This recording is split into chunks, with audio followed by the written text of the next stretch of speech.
Hello, everybody. Welcome back to the Museum of Ontario Archaeology's 1 p.m. shows. We have Kim here who is going to show us and tell us all about the maple sugar making process. And we have the fire going. We're here in the longhouse, which we aren't normally in. So, Kim, I'm going to throw it over to you. Hello, everyone. Today we're taking raw maple sap and trying to turn it into sugar. I'm using two different processes. I'm using modern pots to do some of it, and here I have an actual Iroquoian style pot in the coals to cook some sap, to see if I can reduce it from sap in the pot to sugar in a bowl once it starts to boil hard. Anyway, I'm going to put another pot on the fire.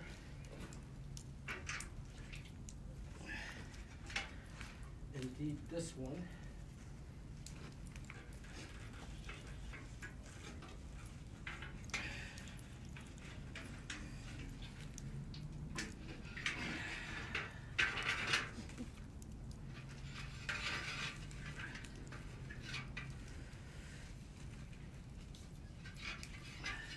This one has some maple sap in it that's been partly reduced already yesterday.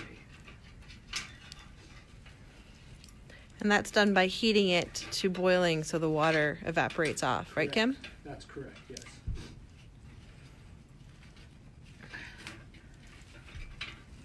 Now, in today's parlance, you have to heat it to a certain temperature using a candy thermometer.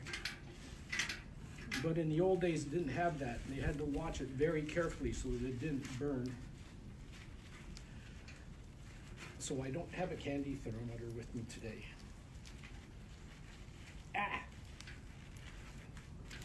Hot.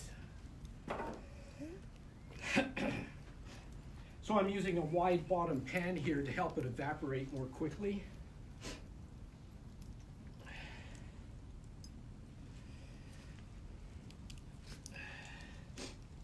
We used the same pot last year quite successfully. So how about the maple sap process with the trees? Well, the maple sap, as you might suspect, comes from the maple tree. And in the springtime, when the temperatures go from freezing at night to thawing during the daytime, that is minus and plus 0, it causes bubbles to expand in the roots of the tree. And when they're expanding, it pushes the sap up into the living cells of the bark called the phloem. And the sap rises in the tree and helps the tree to grow, produce new buds, new leaves, flowers, all that stuff. And then when it freezes again, the bubbles shrink down and go, and it sucks basically the sap back down into the roots. So there's a window here in the late spring for maybe a month, give or take, where the sap will be flowing because of this change in temperature. When it freezes at night, it goes back down into the tree, and when it goes above freezing in the daytime, it goes back up again. And that's where you can put a spile, which is a device that you put into a hole into the tree that you've drilled. This is the modern way. And the sap drips at the end of that spile into a bucket that's suspended from it by a hook. Like a tap. Yes, it's basically a tap, right? And but in the old days, they used thin pieces of wood, and the bark was cut into two parallel slits on an angle like this, which caused the sap to run down the cut and drip onto a piece of wood that was wedged into the wood below the slits, and it dripped off the end of that into usually a bucket of some kind made out of bark, birch bark quite commonly, but also it could be elm bark or any bark that would hold water essentially. Mm-hmm. And people would come around and collect that and put it into pots to boil it down to syrup. And then when the syrup got thick and evaporating, it was further reduced until it was really frothing. That's why we're using very deep pots here, because if it froths and overflows, you get burnt everything everywhere. So But dangerous as well. it is. You don't want to get this stuff on you when it's boiling like that. It's over 250 degrees. It's very hot. They say optimum temperature 257 to 262 is the optimum for sugar making.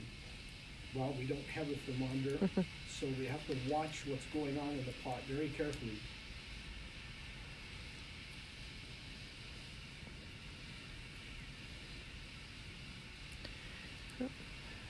And we've tapped here at the museum 4 trees this year, Correct, I there are believe. 4 trees that are tapped.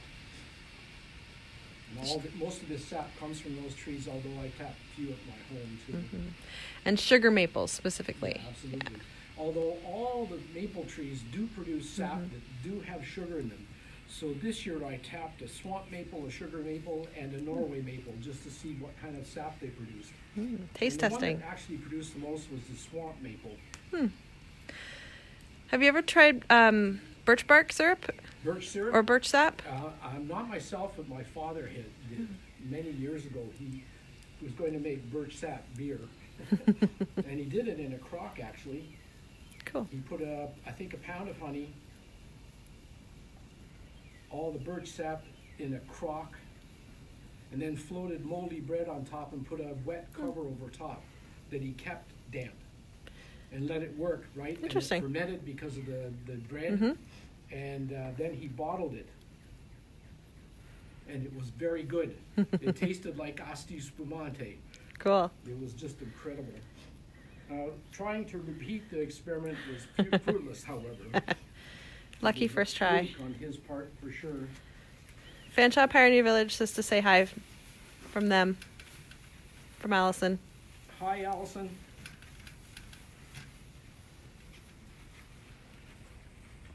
I'm going to shift a bit. You see how the sap froths up? Keep an eye I on don't that. want to move too much. I know I don't have a stabilizer yet, but I'm going to come in close. You can see it boiling away ferociously. My finger out of the way. There's the boiling. And that's the smaller, more traditional pot. Looks like it's getting hot too.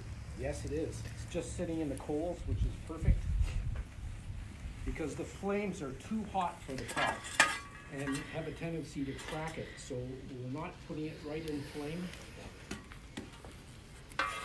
We're just adding coals as they become available from the fire over here.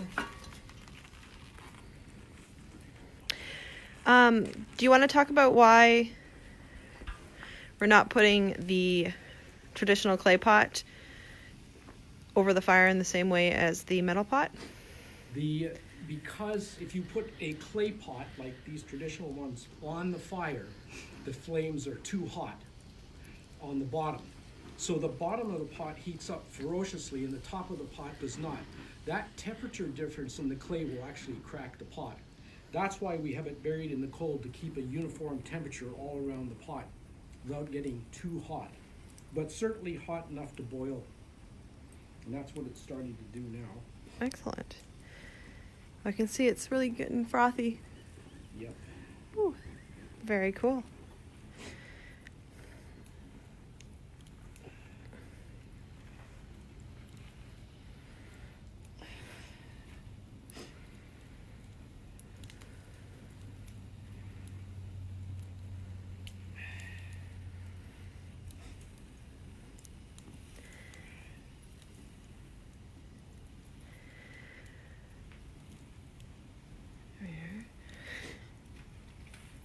All right. Let me see. How much longer do you think that's going to be, Kim? Is it fast or is it slow? 20 minutes or so.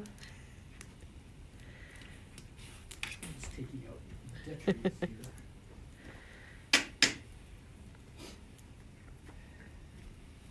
From the fire.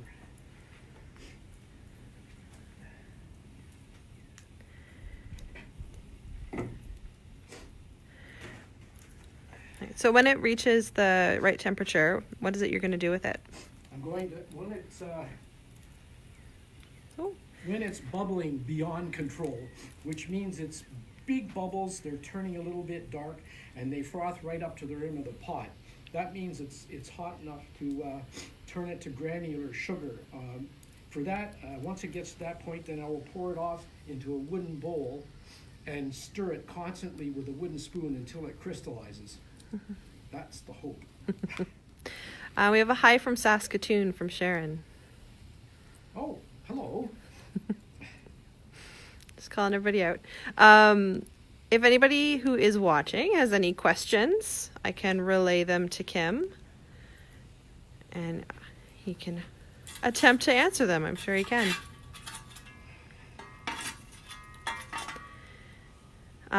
One of the things we talk about with the school kids in regards to maple sugar versus maple sap versus maple sap versus maple syrup versus maple sugar is the process of the harvest. Do you want to talk about that at all, Kim? Sure. So harvesting the sap, we discussed a little bit earlier, using a spile with a hole in it, basically, and it actually drains sap from the phloem layer of the bark, which is the living part where that motion of sap goes up and down depending on the temperature. And it drips on the spile, that's the spout that comes out from the tap, into a bucket basically, and you go around on a daily basis to collect the sap, and that's what we're doing here. We're taking the sap and pouring it into this big flat pot to evaporate the water. So we're just left basically with sugar. Mm-hmm. And once it becomes sugar, that's when you take it home. That's right. Mm-hmm. Yes. Once it gets to that point, we'll pour it into a wooden bowl and stir it with a wooden spoon until it crystallizes, which takes usually from 5 to 20 minutes depending on the weather and which way the wind is blowing. Yeah, so historically, the maple sugar sort of collections of trees would have been outside of the village and would have been traveled to at the correct time of year. And there'd be a maple sugar camp. Yep. Yeah. Does it harm the tree by taking the sap? No. No, it doesn't. No. I have been told that the more modern ways are a little bit easier on the trees than historical, but yes, the bark in the old time was slashed in two slits that were parallel, going like that, and that interrupts quite a bit of space, but you got a lot of sap out of it that way. The modern way was just a small hole with a spile in it, which is basically a tap, so it's less invasive, I think. Mm-hmm. There's no leaves up at the top of the tree to drink that water. No. At this time of year either, so. I interrupted myself. What was the thing? Oh, so they would have a maple sugar camp, and all of this processing would be done at that camp. Yes. There's 40 liters of sap to 1 liter of syrup and about half a liter of sugar, or equivalent to half a liter of sugar. Yeah. So transporting the maple sap back to the village in sugar form is the most efficient, and the sugar has some benefits that can be done. Kim? Well, the sugar benefits in the fact that it can be stored indefinitely, because at that point it doesn't have any water in it, so bacteria won't grow, and it can be stored for quite a long time, certainly long enough through the winter, so it could be a spring food for people who have probably gone down to the bottom of their barrels of food at that point. And that's when the house clan mother would open them up and say, we're going to have some of this now to give us a kind of a sugar tonic for the springtime. And it's not just sugar, there are other nutrients in the sap too that are valuable. Nice. There's also preservative qualities too, correct? Yep. So you could... It preserves quite well as sugar, because if it stays dry, it can last indefinitely. Is this later strained is a question that we have from Glenn. Sorry? Is it later strained? Like, do you strain I actually my finger in strain there. it before I put it in the pot, and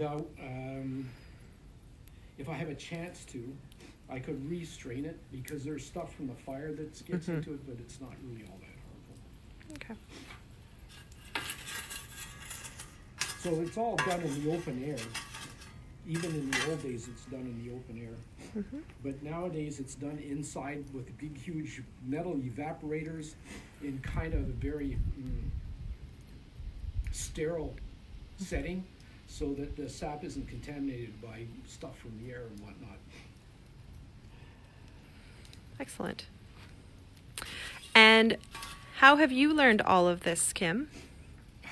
Just by listening, watching, and listening to a lot of videos online and talking to people who have done it. And you've been working with the museum. Oh, gotta shift again. Sorry, guys. A little wobbly.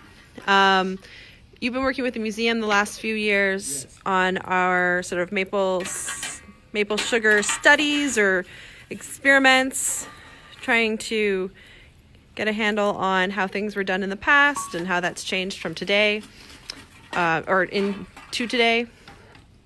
That's why we have this pot here going, Yes. just to see how it behaves. I'll ask you about the pot in a second, Kim, but I have a question here from Sharon again. Do you decide by color or taste to know when it is ready? It's going to be very hot. Yeah, So- you don't want to taste it, it'll burn your tongue for sure. I'm watching for a particular kind of frothing bubbling that's continuous in the pot. And when it's the frothing that I showed earlier, they're very small bubbles, and it looks like a sponge almost. And once it starts to get thick enough, those bubbles will get quite large, right? And that's when I start dipping my spoon in to see if it's kind of solidifying on the spoon. It's not anywhere close to that. It's still dripping quite readily.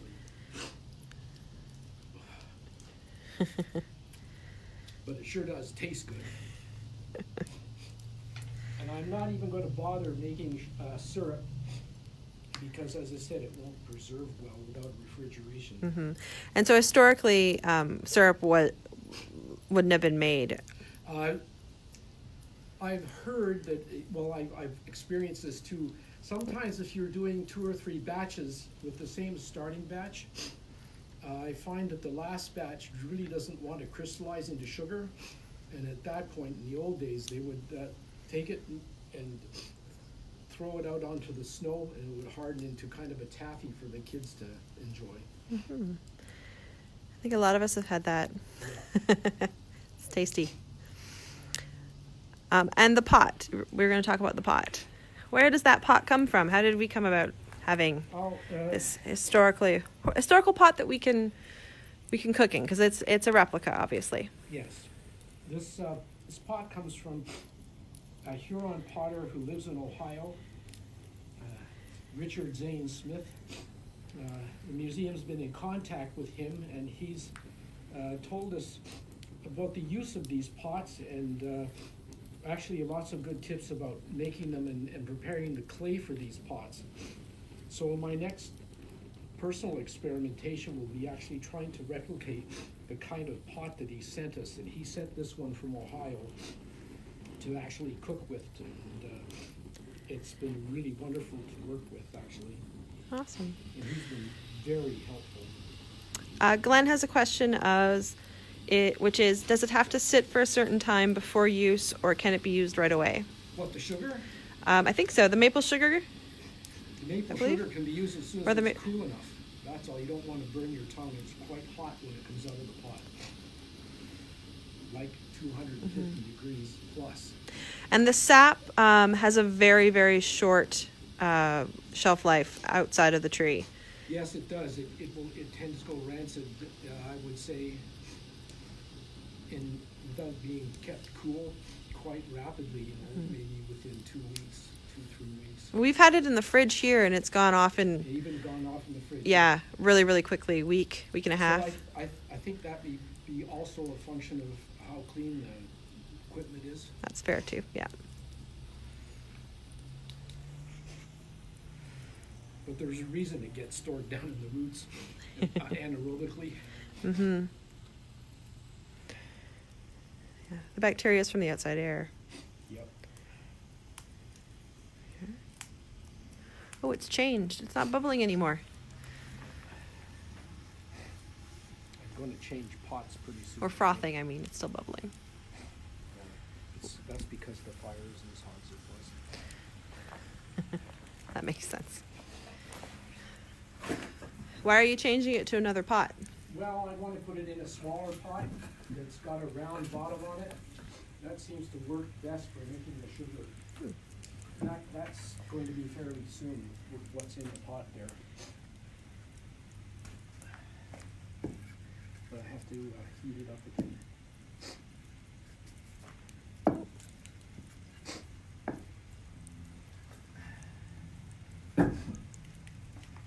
So part of keeping warm is to do the work of chopping wood.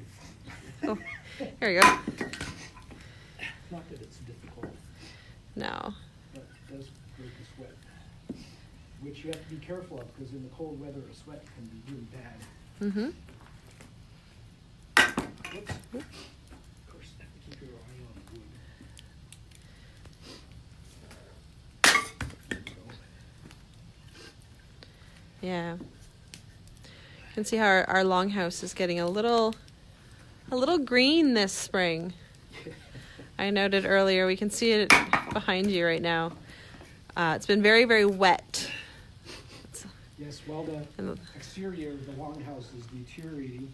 This longhouse Rapidly. is about 12 years old now, and that's about average like the time that they lasted even in the old days. The problem is if you don't live in a building like this, with heat, all the bark and everything gets soggy and then gets moldy and then deteriorates. But if there's always fire in here, the smoke, right, helps control growth of green stuff and keeps the bark dry.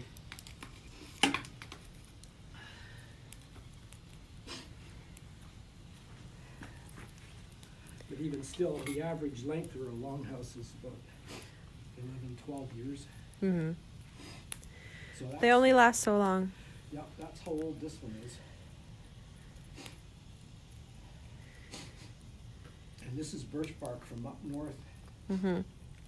Yeah, down here in London, Ontario, mostly the longhouses would have been made out of elm or oak, something that's local. The birch trees aren't nearly as plentiful in the Carolinian forests that we have in this area as they are a little bit to the north.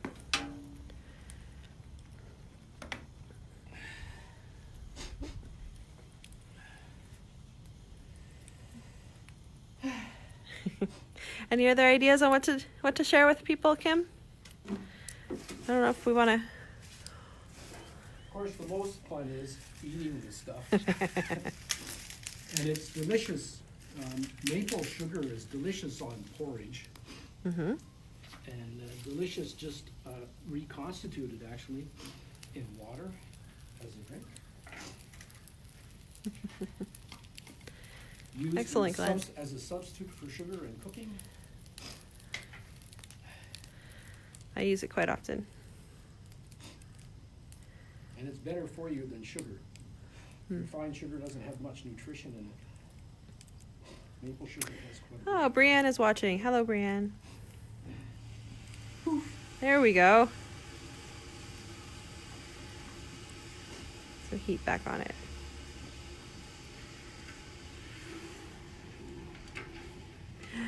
Glenn says even better on fry bread. Absolutely. Oh, yeah. Yeah. Saturated on fry bread. Mm-hmm. Yeah.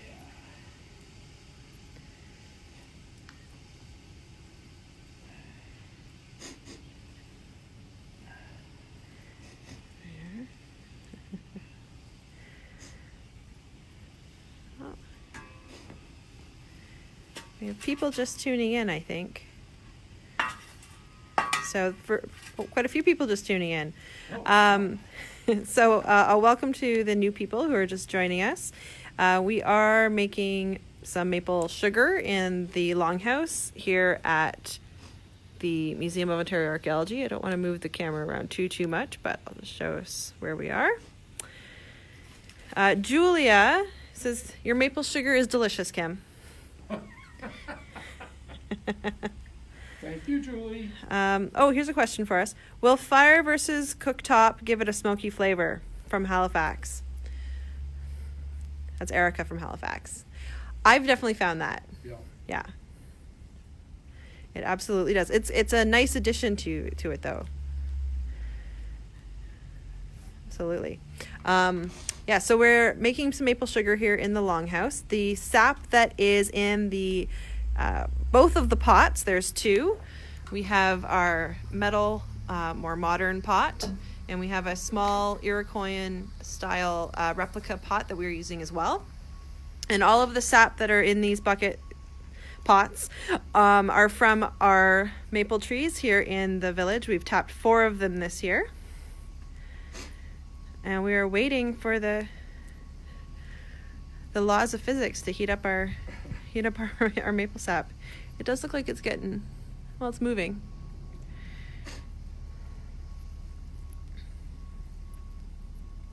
Hi from Rochester, Meg says. Oh, hi, Meg.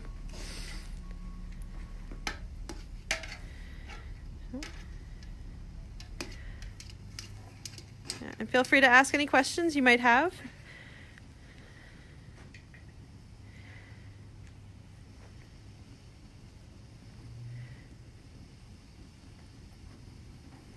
We're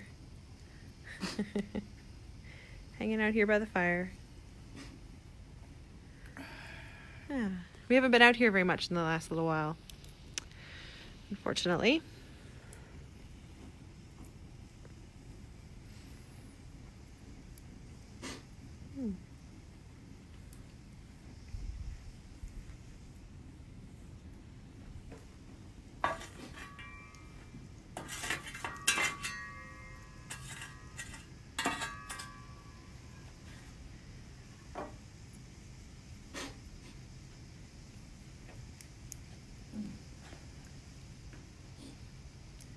Oh, looks like Rhonda's heading to the museum.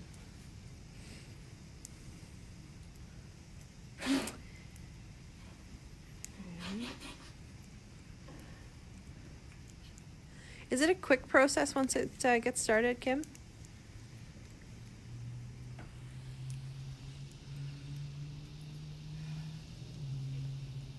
Kim? When you're dealing with a wood fire, because of the ebb and flow, the heat comes and goes, so it's a little bit slower than if you were on a stovetop, where you get constant heat all the time. So it takes a bit longer this way, yeah, but usually 20 minutes to half an hour. And I haven't seen you do this because I'm not normally out at the maple event that we unfortunately had to cancel last weekend. But I think you've told me that from that taffy stage of the maple sugar or the maple syrup, it goes quite quickly into sugar. Yes. It's a long wait and then quick to sugar. Ellen asks us, is there any plans to replace the current longhouse? And how can people help? Well, currently, the museum is doing an interpretive planning study plan that will include interpretation for the archaeological site here. It is a real archaeological site that Heather's actually going to tell you quite a lot more about it tomorrow afternoon at 1 o'clock. So I don't want to give away everything today or include everything right now. But this was inhabited about 1500 AD or CE by about 1500 to 2000 people. And since it is lost my train of thought. And since it is a real archaeological site, there's a lot of things that we need to take into consideration in regards to rebuilding or what it is we're going to do within the village. So as of right now, there's not really plans to rebuild this longhouse. It's a costly costly thing for a short time. As we were saying, about 12 years is pretty good life for a longhouse like this. But we are looking into lots of different other options, and augmented reality and all sorts of different things that hopefully should be quite a enjoyable, informative learning experience out here, even if there isn't the physical rebuilding of the longhouse. What kind of weather do you need to have when getting sap? It has to freeze and thaw, freeze and thaw. Freeze overnight, thaw in the daytime, so that the pressure within the roots is changed by the virtue that the cold weather reduces the pressure by making smaller air bubbles in the phloem. And then when the weather warms up, the air bubbles get bigger and push the sap up the roots. So it's entirely weather dependent on what happens. There we go. And when. Oh, it's a smaller. Let me see what you're doing. We have our smaller iron. Is that a cast iron pot? Yes. Is there a difference between the was it aluminum, the other one, and the cast iron? The cast iron is going to hold the heat longer. I'm just going to a smaller pot now because there's less liquid. As the water evaporates out of it. Yep.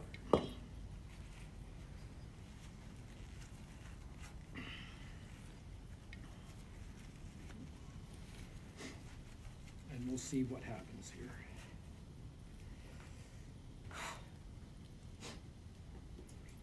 Strainer.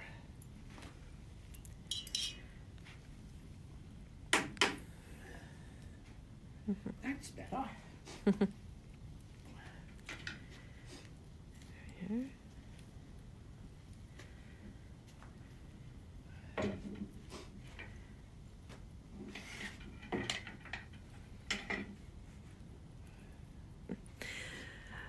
Darlene in Brantford says hello. Hi, Darlene. She might also be my mom. Christina says, how long do you boil the sap? Well, as I said earlier, that completely depends on how hot the fire is, how hot the temperature is outside. It's not like cooking on a stove, but to get to sugar, in ideal conditions, it's going to take you 20 minutes to half an hour.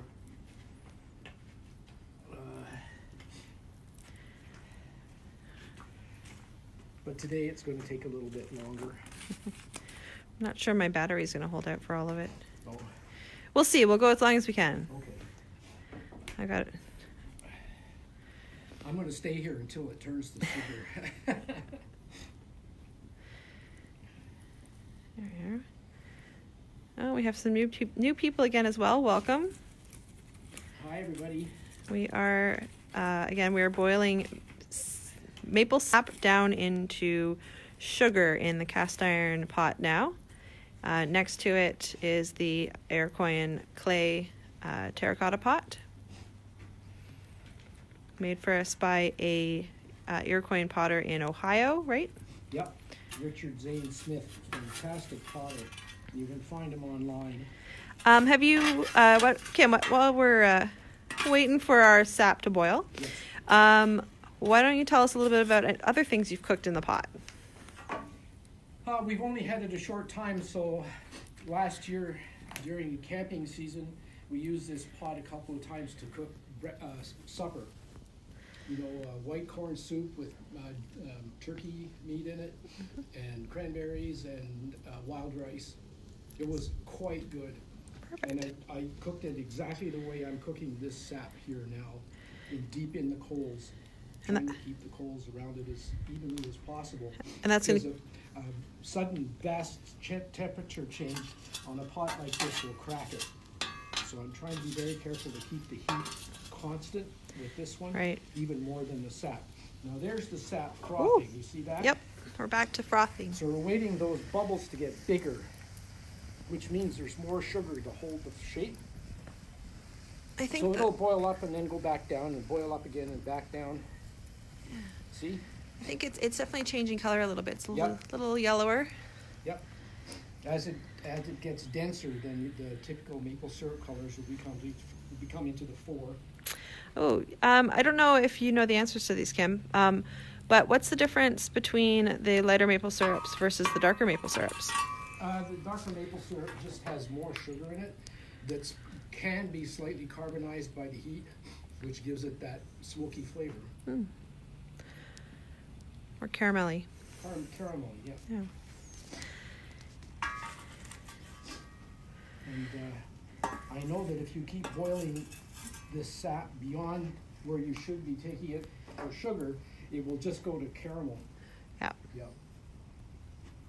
Yeah, so just sort of like all cook and harden onto the pot, basically. Yes.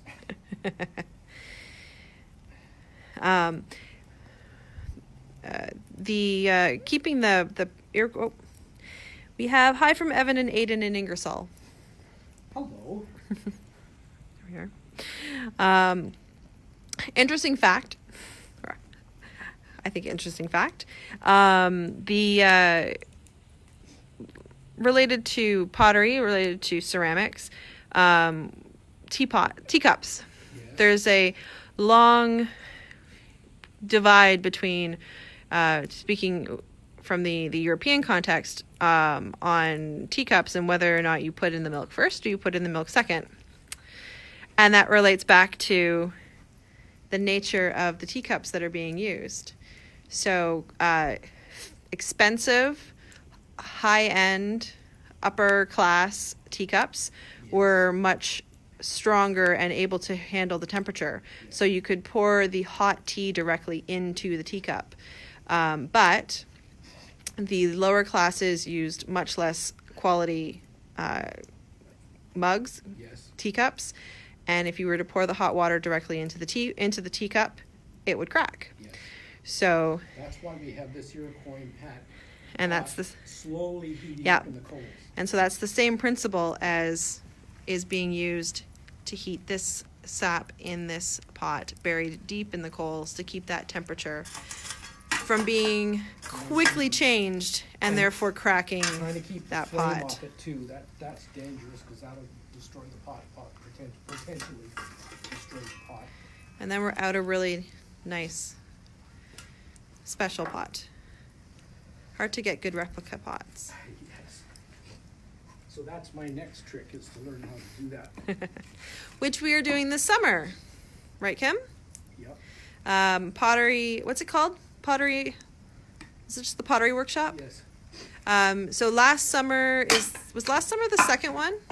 Yes, that's correct. So last summer we had our second pottery workshop, which is in August and takes place over a few different Saturdays. No, it's Sundays? midweek. Oh, midweek. I'm Yep. sorry, I'm wrong, everybody. Midweek. Yeah, the final one is at the Fall Harvest Festival and Powwow here at the museum, where we do a pit firing of all those clay pots. Mm-hmm. And I might add, very successfully. Yeah. So in that course, how many classes is it going to be? Do we know yet, or are we still Well, deciding? 3 official classes. Yeah. But if anybody needs help, we can certainly meet with them if necessary. Yeah. So you can talk to us online. Yeah. And so the people who are in that course are going to be sourcing their own wild clay, so from out Correct. somewhere, Yes. learning how to process it in the traditional way, doing that, and then producing something for firing at the Harvest Festival in September. Yes. Should be pretty fun. Hope to see the finished product from Patty. Me too. I'm really hoping my battery holds out, everybody.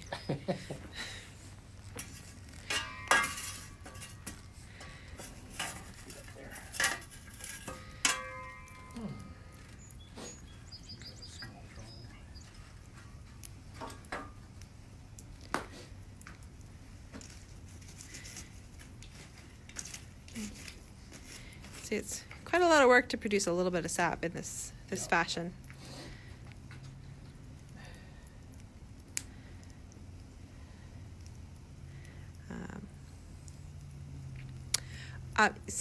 Just in case my battery does run out, Kim, you do have some sugar there. Why don't you talk about the process in the meantime?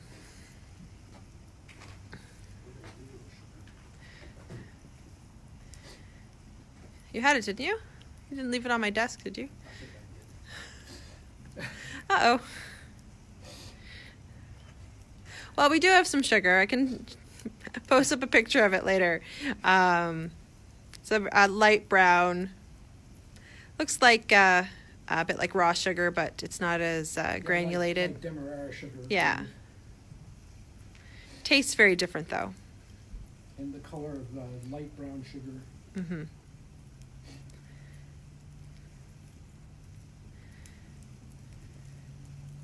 So this is your second batch you've made this year. Well, third batch. Third batch. The second batch turned into taffy. Right. Cooked it too long.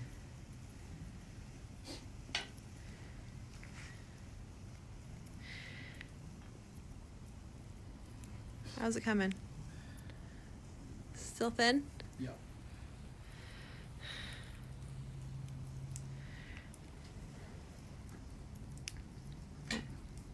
Yum. Good. Give me some quick stir here too to see what's going on. It's coming along. Is it coming along? I'm assuming it's much slower. I haven't seen It's any slower, yeah. frothiness from that one. Not yet.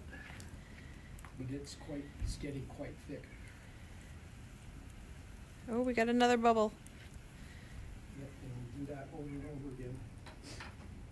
It's when the bubbles get very large that it's going candy. Ellen says it looks like it's getting close.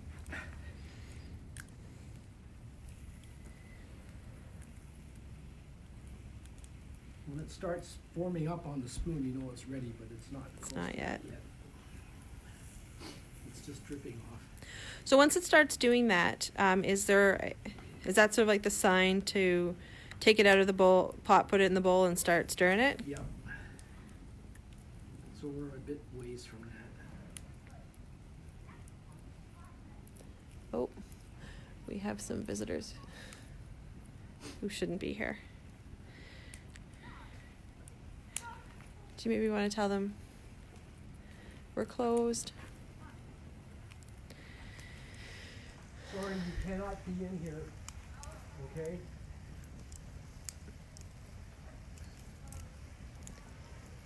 Sorry, everyone.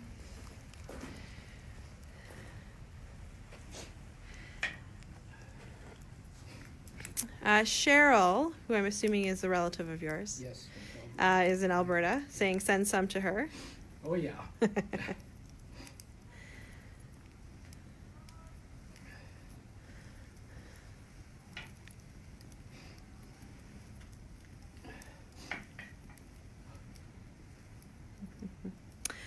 What would people do while they were Tell stories. sitting sing around the songs. fire? Yeah. Listen to the old people. Telling stories and legends. The Iroquois say that by observing squirrels in the springtime, this is a Mohawk story I'm relating, they saw that the squirrels were biting into the bark of maple trees and they were licking up the sap as it came out.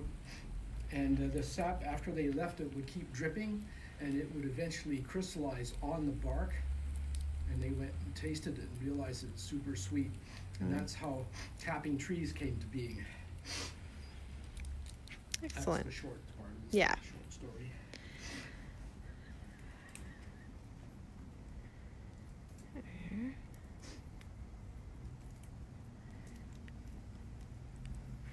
So you put the big rock there right in the middle. Yeah, just so I'm the assuming- flame doesn't get near the pot here. Yeah, so to protect our ceramic pot Yeah. from the heat of that fire. Yeah. It's pretty critical. You've had a pot break, right, Kim? Oh, yeah. On you? Oh, yeah. I had a pot that I made here last year. It was a more squat, rounder, open pot. And I had it on the edge of the fire and kept turning it so that the side would be heated alternately. That was the wrong thing to do. You have to Oh. sink them down into the coals right from the get-go when the pot's full so that it heats up evenly.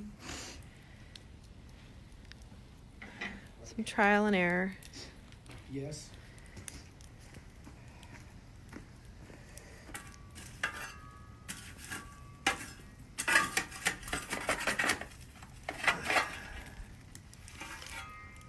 And we're moving the hot coals over to the pot. Yeah. So I assume we have a little bit of an extra challenge in that we're doing both. Yeah. And not just one format.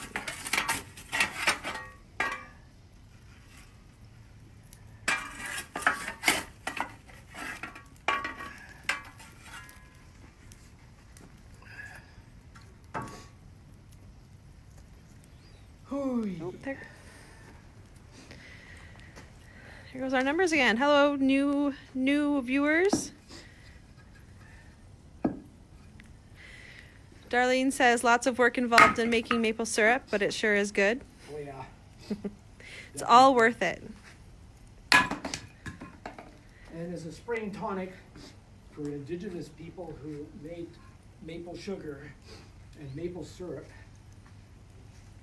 it was definitely a great respite from the very cold and long winter. Mm-hmm. And particularly when food supplies run short. And the first harvest of the year, Yeah. post-winter. Not a very traditional indigenous method of using sap, but if anybody does have a maple tree that they have tapped or are able to tap, or you can buy maple sap at the grocery store from various people. But you can boil it as you would water and make tea with it, just regular black tea. It's delicious. Very good. Easy to see why the cost of maple syrup is so high. Yeah, it's the effort that goes into making it. It's also we're at the 10% battery. We're good for a little while longer. There's also just that reduction. So you have, as I said earlier, 40 liters will make 1 liter of syrup, and about half of the equal amount of about half a liter's worth of sugar. Any luck?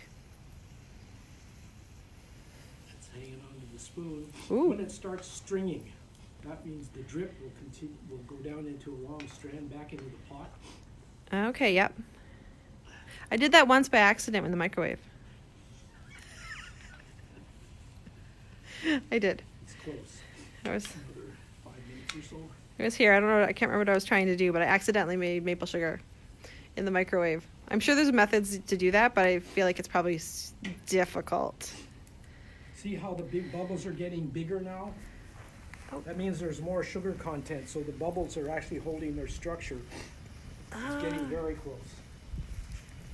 It's almost to the top. Yep. So this is when I have to start watching it carefully. And if we miss the opportunity. Oh, it's very close. Fingers crossed, everyone, that it holds out. My battery holds out and we can see the sugar.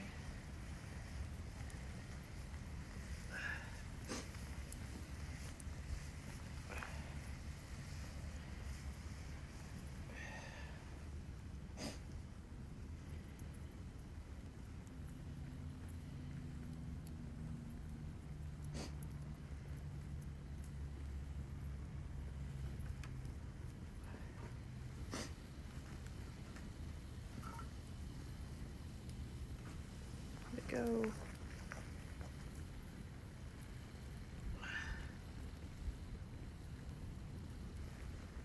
Quite.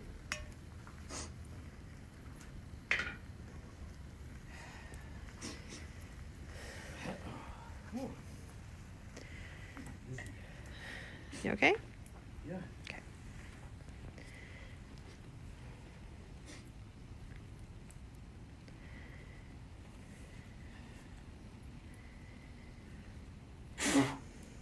Once again, anybody who is new to our feed, if you have any questions for Kim, who's been experimenting with maple syrup for a few years, we can answer your questions. We may have talked about it already, but if you're just joining us, we're happy to repeat any answers. So we're getting close to be able to put this sugar, or this bubbling maple syrup actually, into a wooden bowl and then stir it in the wooden bowl until it crystallizes. It's quite close to that. I'm going to try and do it this time without it going to taffy. You see how it's starting to string like that? See how the drip goes right into the pot? That means it's very close. Just waiting for it to set up on the spoon. There, see that? It's just about ready. Oh, perfect. The next time it billows up like it just did, that's when I'll pour it out into the bowl. Okay, good. Yeah, my 10% battery came up about 3 minutes ago, so fingers crossed. And you know what? It holds its temperature on the spoon. It's close. Good. Yeah. We're almost there. Yeah, I can see the See what I mean just by the difference in the way the bubbles are acting. Stringing. Yeah. Yeah. I'm just waiting to see if it sets up on the spoon. So You see that? How it's starting to get tacky right on the spoon instead of dripping off? yep. Yeah, a little bit Awesome. more, not much. So because of my battery situation, as soon as we get that, I'm gonna hit finish. So we don't lose the video, hopefully. But is there anything you want to say about that process or in conclusion before we do that, Kim? Just to reiterate what I told some folks earlier, this process of taking maple sap and processing it through until it becomes sugar was mandatory, because without refrigeration one can't keep maple syrup. No. So nobody actually made maple syrup. It was just a byproduct of the process going to sugar. Because once it becomes sugar, it's dry. Mm-hmm. It's essentially Anaerobic? and Without, yeah, anaerobic meaning no oxygen for bacteria, or no water. no environment for bacteria. No water Oh, in the sugar, right? So you Yeah. can keep it there for indefinitely. I'm gonna pour it out. I'll have to put up a definition of anaerobic. It's a word I use a lot. I'm not sure how to define it properly. Anhydrous. That's the word I'm looking Yes. for. What do we got? Oh, Kim, it's doing some funny things in there. Yeah, I know. It's ready to go. Ready to go. Excellent.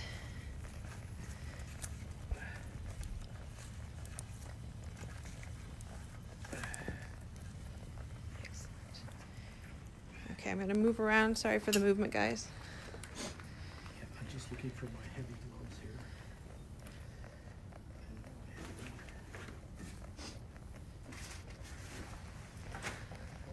Is it bubbling away?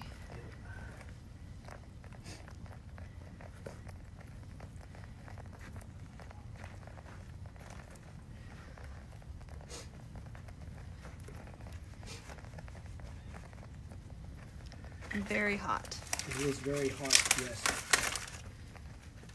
So I'm gonna tip it into this Careful. right here. Oh, sorry, guys. There we go.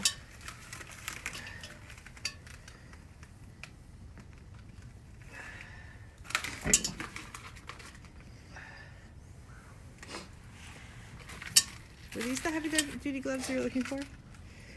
I don't know what. Yes, they are. This maple sugar doesn't wait for anybody.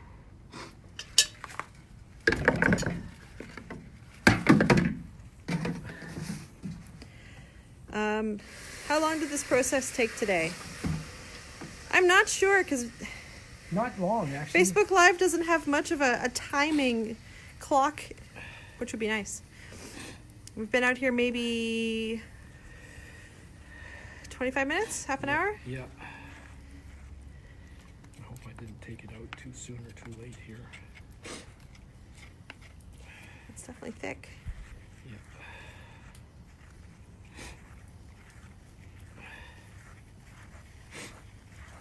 It's too soon. Oh no.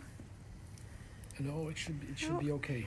Okay. In that case, it'll take about 10-15 minutes to crystallize. I'm not sure if this is going to hold out quite that long. But you can see how it's holding up on the spoon, even in that state. You see Yeah. that? That's ready. Getting some junk out of here. Dear Facebook. Yeah. Able to see my battery power while I'm doing this would be great. But I will post up a photo of maple sugar that's been done. Yeah, I forgot it had left it inside. It's okay.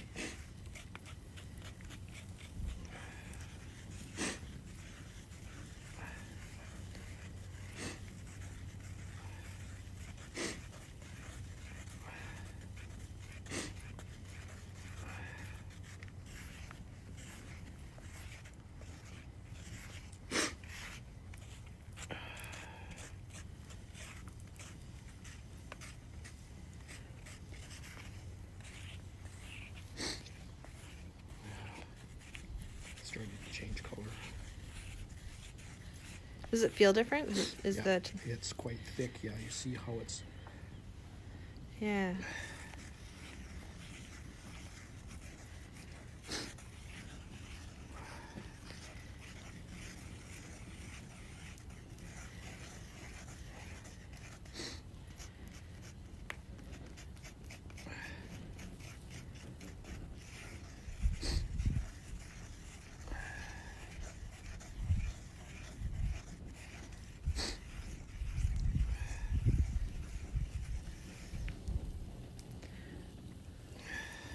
And it's different than maple syrup because it's a bit... It's you can feel the sugar granules in it. Yeah. It's far less translucent. Yes.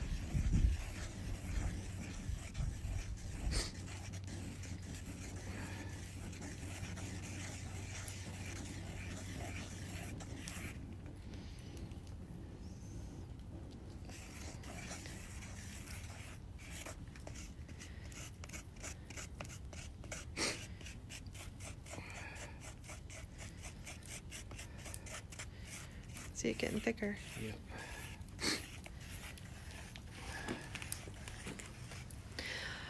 We were doing this in bowls, but you've talked a lot about, and I've seen us do it too, in troughs. Yeah. I have a big basswood log at home that I'm going to turn into a trencher, hopefully sometime this summer. It's just drying slowly so that the wood doesn't crack. Yay. We forgot to talk about that entirely all this time. Another way to heat the sap and to evaporate the water from it is to heat rocks on the fire and put those rocks directly into the fire or directly into the sap in a continuous sort of assembly line type way. The rocks coming out of the fire have to be doused in clean water though first. Yes. Before you actually put them in the sap. To keep the sap from getting all ashy. Yeah, which ruins it. Yeah. How was it first known to do this? That's from Sharon. That's the squirrel story Kim told a little bit earlier about a story of the indigenous people here in North America noticing that it was Mohawk story specifically that Kim was referencing. Yeah. Noticing that the squirrels were essentially eating the sap, drinking the sap from the trees. They would bite the bark and it'd leak through the bark and they'd lick it. Starting to look like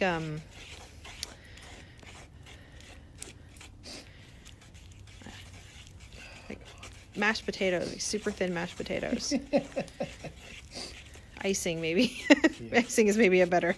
Yep. Uh, Have to keep stirring it, folding it. so it's starting to take on that look of the hardened maple sugar candies that we often Yes. have around here. Yes. Super delicious. So I guess this is the point. I would assume, Kim, that this is the stage that they would put it to, and then they would put it into molds. Or No, soonish? they took it right to sugar because Oh. this still has water in it. That's Right. why I'm stirring it. Because Well, no, like the little heat molded dropped- maple leaves that we buy, Oh, that, yeah. because that's more like maple butter where you are right now.